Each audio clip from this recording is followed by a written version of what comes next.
The leaves are changing and the snow is already beginning to fall. We're heading up the mountain to enjoy some first tracks. A new Miss Whistler has been named and Mike Janyk is preparing for another race season. That's on this episode of Go Sea to Sky.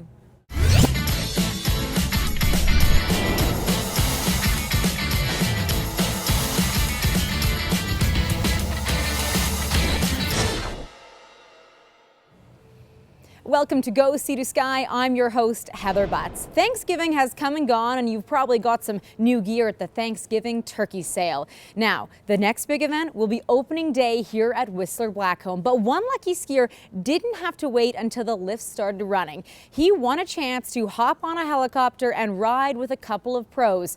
Now, these are bragging rights he's going to have for the rest of the winter.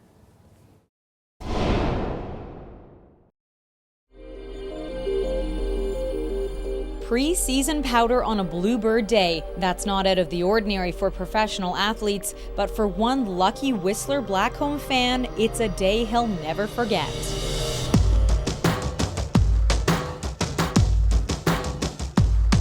That was the first one here. I'm ready to go.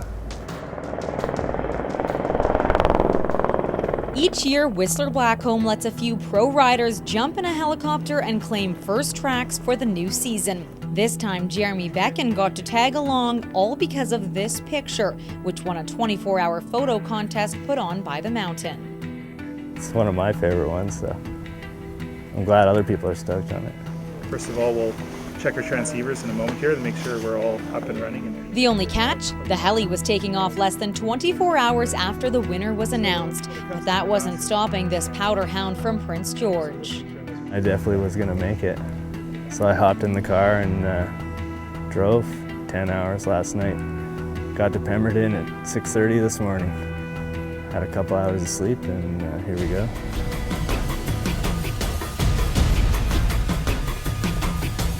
Becken works for Bear Paw Heli Skiing, but is more than happy to start his season off at his home away from home, enjoying the season's first major snowfall alongside professional athletes Annie Boulanger and Mike Douglas. Every time we do this, I get all this hate mail from my friend. But to, say, hey, someone else got a chance to do this and to see Jared here and know how stoked he is to get up there, it adds a little bit of fun to the mix for sure. I'm really excited just to get in a helicopter and go look at the mountains, go do a few laps. This year's private preseason excursion is 3 days earlier than ever before. A sign, perhaps, this could be a season of endless face shots. As a skier, you always hope for a good season. You always go into it like, oh, this year is going to be the best ever. And I think you can't go into it with any other attitude than that. For Jeremy Becken, his season is already off to the perfect start. Well, I got one day down, so 100 or something more to go.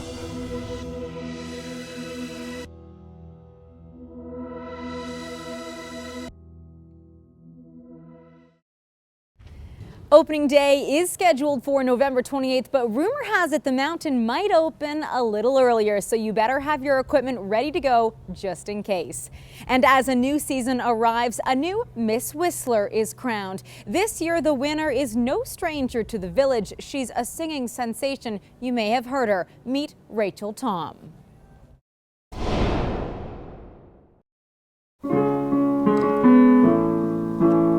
Fingers drifting gracefully across the keys, Rachel Tom performs a song she wrote during the 2010 Winter Olympics. No dream's too big a dream to have your eyes and mind set on the goal. Her elegant voice can often be heard at venues throughout Whistler. The singer-songwriter is well known in the mountain music scene, but she's not stopping there. Tom has recently been crowned Miss Whistler.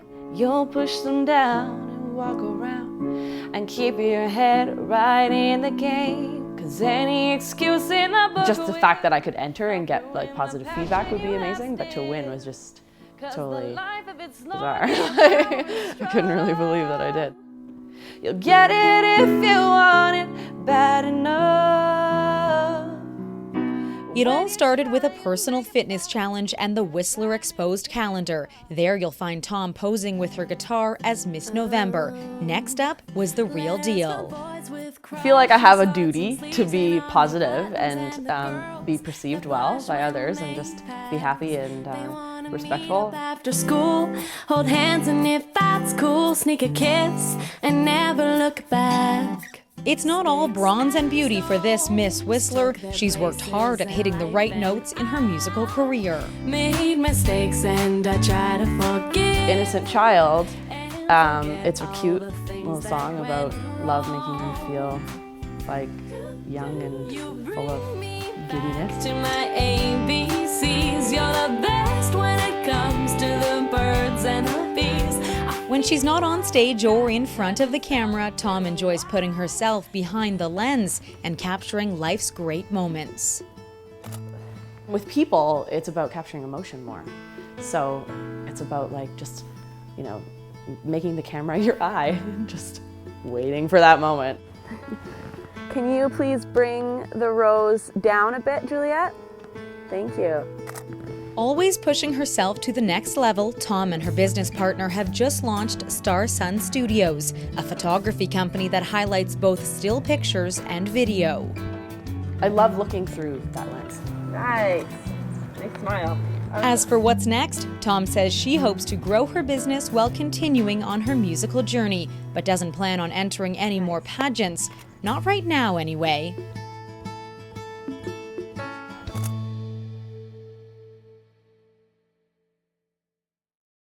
Miss Whistler can be spotted at venues throughout the village. Now, if you have the opportunity to hear her perform, grab a chair and enjoy the music.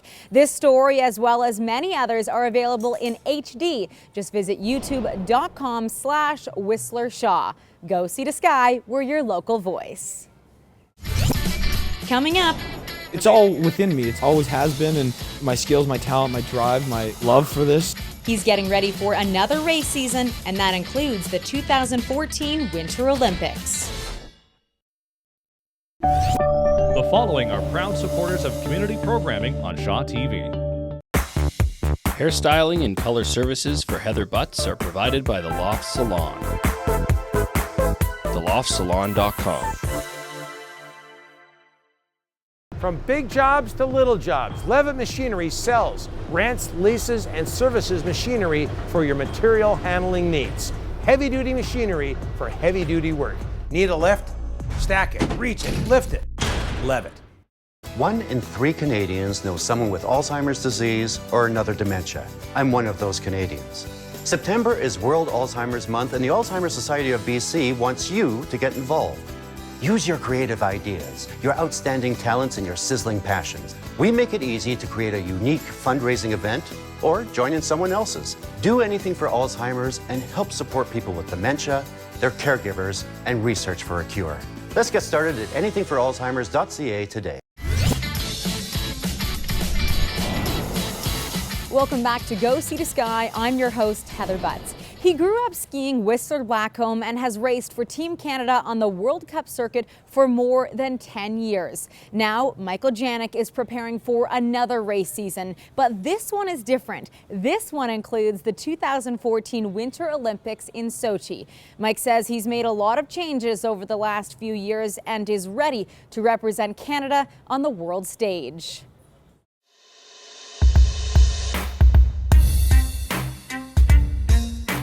It isn't any other race. It's something special.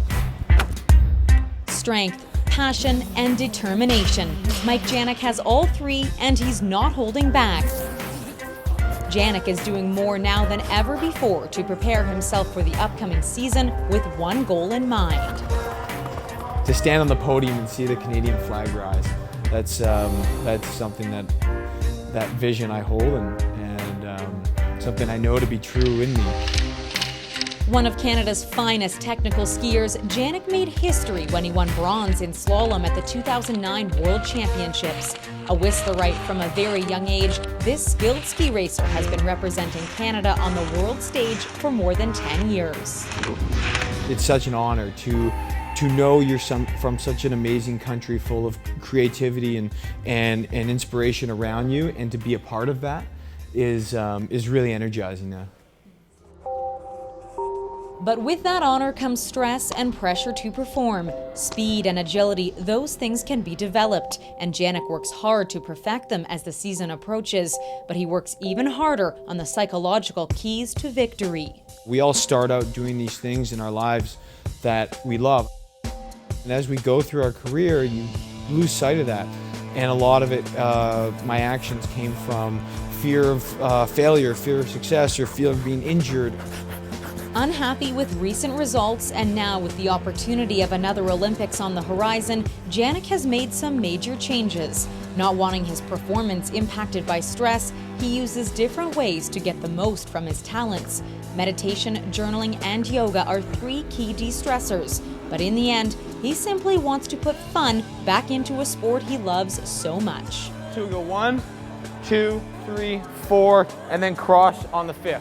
It's all within me. It always has been, and my skills, my talent, my drive, my love for this sport has always been there. And so to switch that mindset, to know it's there, and then from that place, the stress falls away. It simply falls away because you know you're acting from your heart. Janyk admits he has let the pressure of the Olympics get in the way of his races before, but not this time. He plans to put his best performance on the line, ski with passion, and be inspired by the spirit of the games.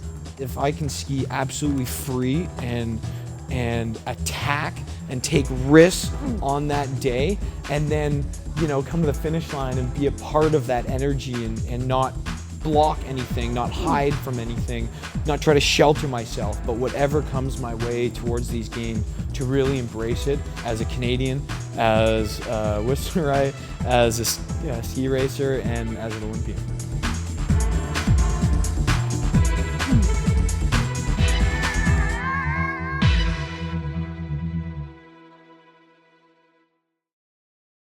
Michael Janyk is certainly one of Canada's most talented athletes and one of my favorites. Be sure to keep your eye on him this winter and during the 2014 Winter Olympics in Sochi.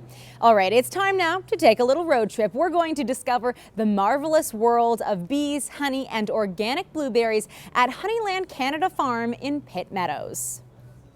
Quality Assured Collision's road trip is brought to you by Quality Assured Collision, found online at qacollision.ca.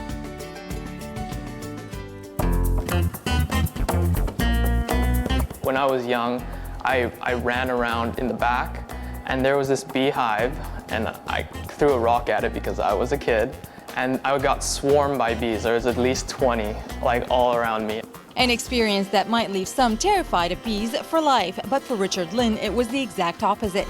Since then, he acquired an interest in bees, which comes in handy at his parents' Honeyland Canada Farm in Pitt Meadows. That fear of knowing that bees can sting is where all our fear from bees originate from, but bees are actually quite peaceful. They basically work themselves to death. Dr. B Jr., as he's known, is following in his father's footsteps. His dad, Ron Lynn, came to Canada with his mom, Joanna, in 1989 to pursue studies in bee science and accounting. But they started a few hives to make honey for the family. My parents come here, visit us, and at that time my mom just breast cancer finished his treatment, and she's very weak. So we're starting 16 hives to keep the bees and produce some royal jelly for her. And that blossomed into a business which opened in 1994. We have 4 acres of organic blueberries in the back, and we also have around 1,600 hives. And from those hives, we were able to get like various products like pollen, propolis, honey, obviously, and royal jelly. And those are the main ingredients for many of our products. Dr. B Sr. is so passionate about beekeeping that he started giving tours and workshops at the family farm. And 17-year-old Richard is starting to get more involved in that process. The seminars are mainly just to inform people as to what the products that we provide actually do and what are their health benefits. But beekeeping courses is basically to make more beekeepers in the area. He's trying to teach more people how to do beekeeping properly and basically instill it into our culture, because as we know, bees are extremely helpful to our crops. And in addition to their country store which sells their products, they even help you make your own candlesticks. So we sell bulk beeswax, so if you want to put it into your own molds and make your own shapes, and you can add your own essential oils to make it smell like whatever you like. That's great. How long does a candle like this last? That one will last for about 6 hours. Wow, that's a long time for one candle. That's pretty good. Some people will come in just wanting honey and they walk out with things that they didn't know existed that could help them. So a lot of people come in and they'll just mention, oh, allergies are terrible, and I'll go, I can fix that. Pitt Meadows is a perfect spot for us because the scenery is great, there's dikes and everything, and it gives a natural feel, and that's what we're looking for. We want to be natural and healthy, so Pitt Meadows as a city represents that image for us very well. Richard is planning to keep the tradition of honey in his family alive by taking care of the business when his dad can no longer do so. But in the meantime, he's looking forward to university. In Pitt Meadows, I'm Janyk Tozy for Quality Assured Collision Road Trip. Quality Assured Collision's Road Trip has been brought to you by Quality Assured Collision, found online at qacollision.ca. If you have a show idea for Go Sea to Sky or just a general comment about something that you've seen, we'd love to hear from you. Visit us at facebook.com/Go Sea to Sky. Go Sea to Sky, we're your local voice. Later in the show, what it does is it provides access to what effectively, for a lot of people, is inaccessible terrain. the Sea to Sky gondola. It's sure to be more than just a sightseeing experience. Whether you're pursuing a television career or looking for a new leisure activity, we invite you to join the Shaw TV Volunteer Program. You can gain valuable hands-on experience and acquire skills ranging from camera to floor directing. We're looking for high school or college students or adults who are eager to learn. Shaw TV is currently accepting volunteer applications. Contact us today. We're there to bring it home. Shaw TV, your local voice. Levitt Machinery services all the brands they sell, anywhere in Western Canada. If you have big machines for moving stuff and they have a problem, Levitt can fix it. Need a lift? Stack it, reach it, lift it. Levitt.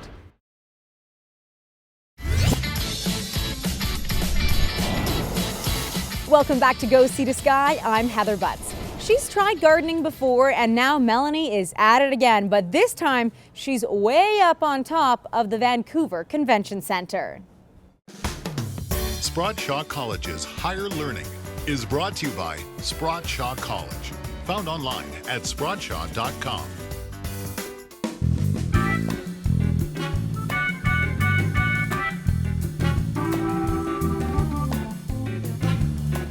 The Vancouver Convention Centre is not only a landmark in Vancouver, but since its construction has been recognized for its many green initiatives, especially this one, what I'm standing on right now, called the Living Roof. And today I find out how it's maintained. Good thing I'm not afraid of heights. I think it's really cool that there's a whole community of flowers and grass and honeybees that are up here. I don't think a lot of people know about what is up here. It's a natural habitat in downtown Vancouver. We don't do a lot of maintenance on the roof itself. It's really not meant to be a park or a golf course or anything like that.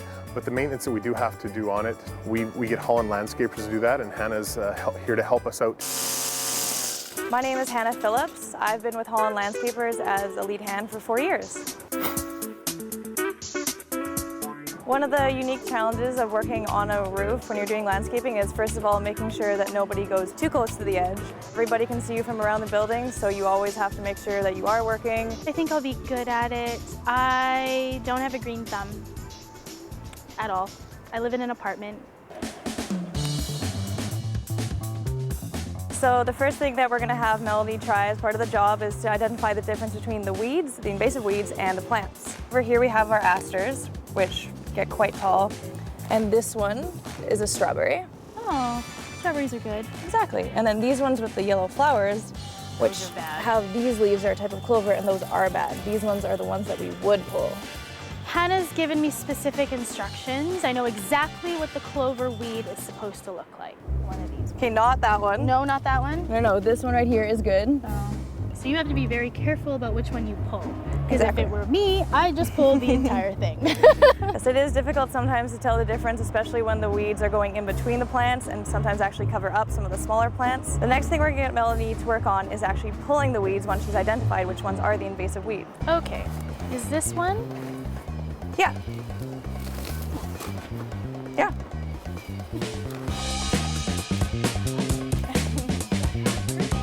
Melanie did quite well. For a beginner, she would have to go a little bit faster. She still did quite well, I think. Hannah didn't tell me at which pace I should work. So I thought that, you know, being up here, it's very peaceful.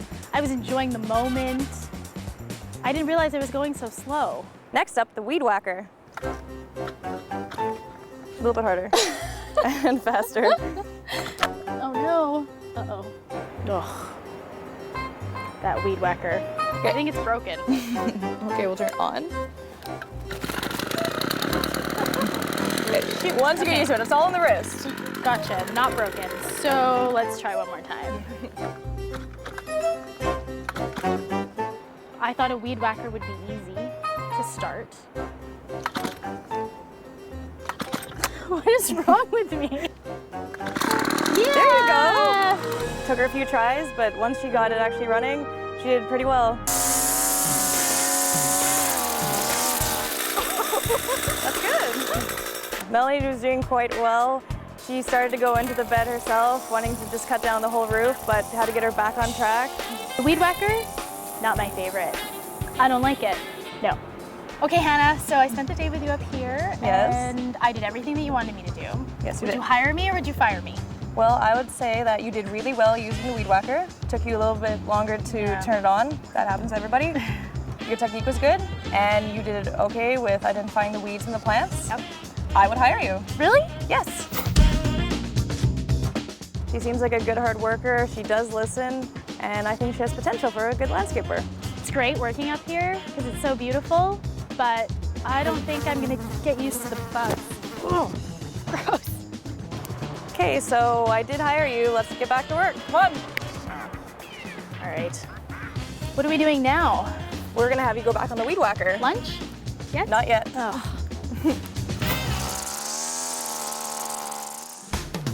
Sprott Shaw College's Higher Learning is brought to you by Sprott Shaw College. Found online at sprottshaw.com. Well, that's certainly a beautiful view, and Melanie is clearly not afraid of heights. Now, you've probably passed the signage on Highway 99 driving through Squamish, the Sea to Sky Gondola, Adventure by Nature. But what does that all mean, and what's behind those closed gates? Well, our reporter Nicole Fitzgerald took a little tour to find out.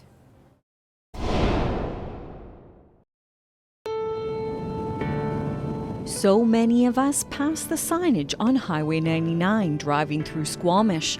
The Sea to Sky Gondola, Adventure by Nature. What does it all mean, and what lies beyond the fence?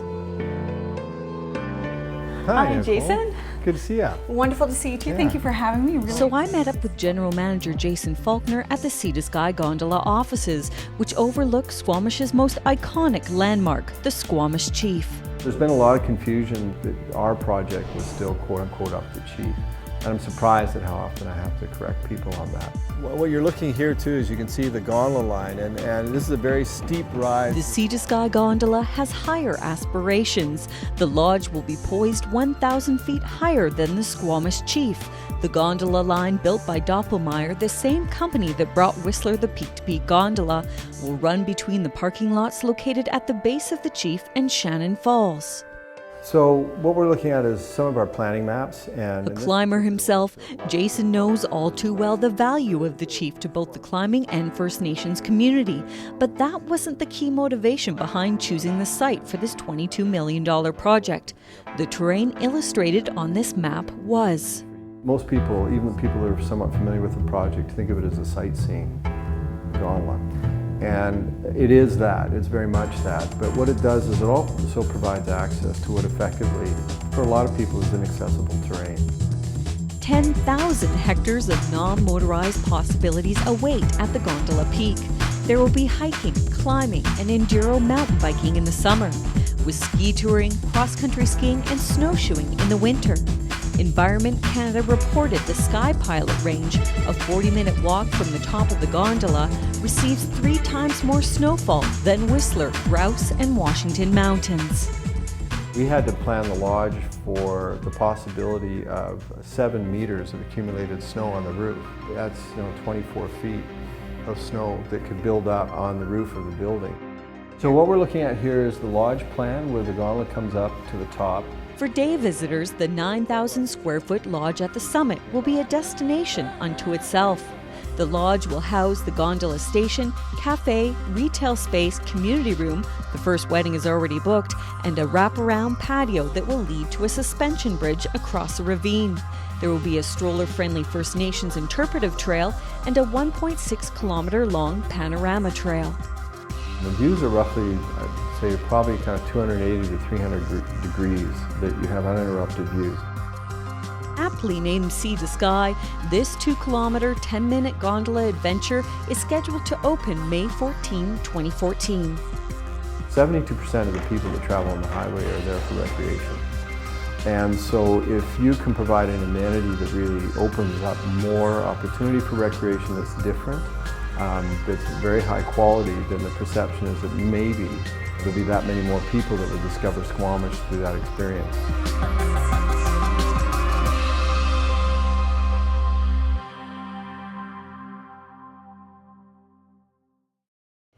That gondola will also give access to an area that local mountain bikers refer to as Disneyland, something a lot of people will be looking forward to. Well, that is this episode of Go Sea to Sky. I hope you enjoyed it. Thanks for watching.